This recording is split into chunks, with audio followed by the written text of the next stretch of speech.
ምዕራፍ 4 አንተም የሰው ልጅ ሆይ ጡብን ወስደህ በፊትህ አኑራት፣ የኢየሩሳሌምንም ከተማ ስዕል ሳልባት፣ ክበባት፣ ምሽግም ሥራባት፣ አፈርም ደልድልባት፣ ሰፈርም አቁምባት፣ በዙሪያውም የሚያፈርስ ግንድ አድርግባት።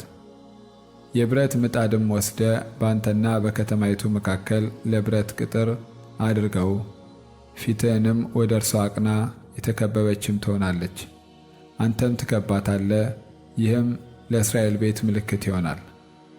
አንተም በግራ ጎድን ተኛ፣ የእስራኤልንም ቤት ኃጢአት አኑርባት። በምትተኛበትም ቀን ቁጥር ኃጢአታቸውን ትሸከማለህ።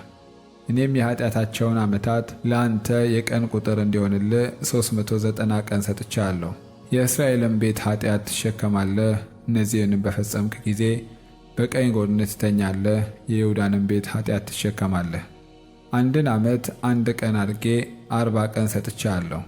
ክንድህን ራቁቱን አድርገህ ፊትህን ወደ ኢየሩሳሌም ክቡ ታቀናለህ፣ ትንቢትም ትናገርባታለህ። እነሆም ገመድ አደርግብሃለሁ፣ የምትከብበትንም ወራት እስክትፈጽም ድረስ ከጎድን ጎድንህ አትገላበጥም። አንተም ስንዴንና ገብስን፣ ባቄላንና ምስርን፣ ጤፍንና አጃን ወደ አንተ ውሰድ። በአንድ ዕቃም ውስጥ አድርገህ እንጀራ ጋግር። በጎድንህ እንደተኛህበት ቀን ቁጥር 390 ቀን ትበላዋለህ። የምትበላውም በሚዛን በየቀኑ 20 ሰቅል ይሁን፣ በየጊዜው ትበላዋለህ። ውሃውንም በልክ የኢን መስፈሪያ ከ6 እጅ 1 እጅ ትጠጣለህ፣ በየጊዜው ትጠጣዋለህ። እንደ ገብስ እንጎቻም አድርገህ ትበላዋለህ። ከሰውም በሚወጣ ፋንድያ በፊታቸው ትጋግረዋለህ።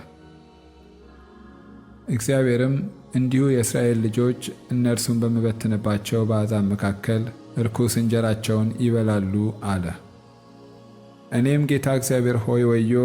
እነሆ ሰውነቴ አልረከሰችም፣ ከታናሽነቴ ጀምሮ እስከ ዛሬ ድረስ ጥንብና አውሬ የሰበረውን ከቶ አልበላሁም፣ ርኩስም ሥጋ ባፌ ውስጥ አልገባም አልሁ።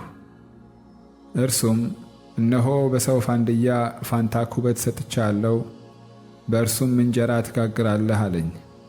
ደግሞም እንዲህ አለኝ፣ የሰው ልጅ ሆይ የኢየሩሳሌምን እንጀራ በትር እሰብራለሁ። እየፈሩም እንጀራን በሚዛን ይበላሉ፣ እየደነገጡም ውሃን በልክ ይጠጣሉ። ይህም እንጀራንና ውሃን እንዲያጡ እርስ በርሳቸውም እንዲደነቁ በኃጢአታቸውም እንዲሰለስሉ ነው።